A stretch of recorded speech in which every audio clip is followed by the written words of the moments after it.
कि खेती करने वाले लोगों की हालत बिहार में ये है।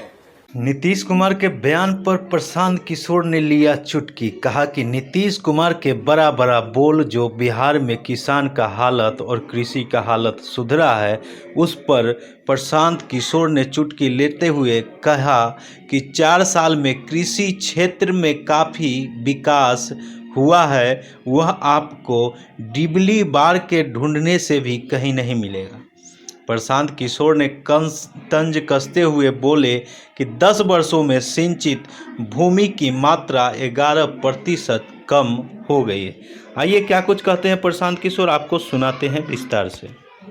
तो बोलचाल की भाषा में लोग जो बता रहे हैं कि खेती करने वाले लोगों की हालत बिहार में ये है कि पहले आज से 10-15 साल पहले खेती करने वाले लोग अपना पेट काट के सत्तू खाकर 5 वर्ष अगर खेती करते थे तो ऐसी मंशा रखते थे कि 1, 2, 4, 5, 10 कट्ठा जमीन वो खरीदेंगे।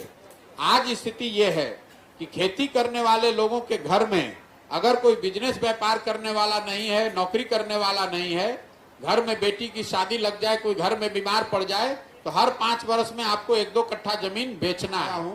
कोई ऐसा प्रखंड नहीं है जहां 2-4-5 हजार एकड़ जमीन जल जमाव के चक्कर में बर्बाद न हुआ हो, जिसको यहाँ लोकल भाषा में आप चौवर कहते हैं। हजारों एकड़ जमीन या तो वहां एक फसल हो रहा है या एक फसल भी नहीं हो रहा है। तो जितनी बड़ी समस्या बाढ़ की है, करीब करीब उतनी ही बड़ी समस्या यहाँ पर जल जमाव की भी है। एक और आंकड़ा मैं आपको बताना चाहता हूं, सिंचाई के संबंध में बिहार देश का एकमात्र ऐसा राज्य है जहां पिछले 10 वर्षों में सिंचित भूमि की मात्रा कम हो गई है 11% से।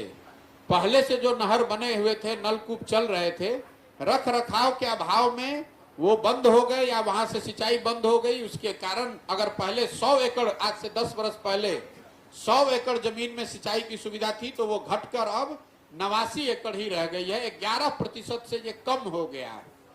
तीसरी जो बड़ी समस्या किसानों की है, जमीन और जल प्रबंधन के बावजूद जो किसान यहाँ पैदा कर रहा है उसको उसको उचित मूल्य नहीं मिलता है। एक आर्थिक सर्वेक्षण के हिसाब से ये आंकड़ा भी याद रखिए, बिहार में जो किसान फसल पैदा करता है उसको अगर उसका उचित मूल्य मिल जाए तो हर वर्ष बिहार के किसानों को 20,000 करोड़ रुपया करीब करीब अलग से मिलने लगेगा।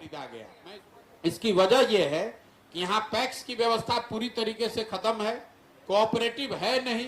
नई व्यवस्था एफपीओ वाली जो कई राज्यों में, कर्नाटक जैसे राज्यों, महाराष्ट्र में एफपीओ की व्यवस्था हो गई, वो बिहार ने ट्राई नहीं किया। और प्राइवेट सेक्टर का जो कृषि आधारित उद्योग है वो है नहीं। इन 4 वजहों से यहाँ पर किसानों को उनके फसल का उचित दाम नहीं मिल रहा है।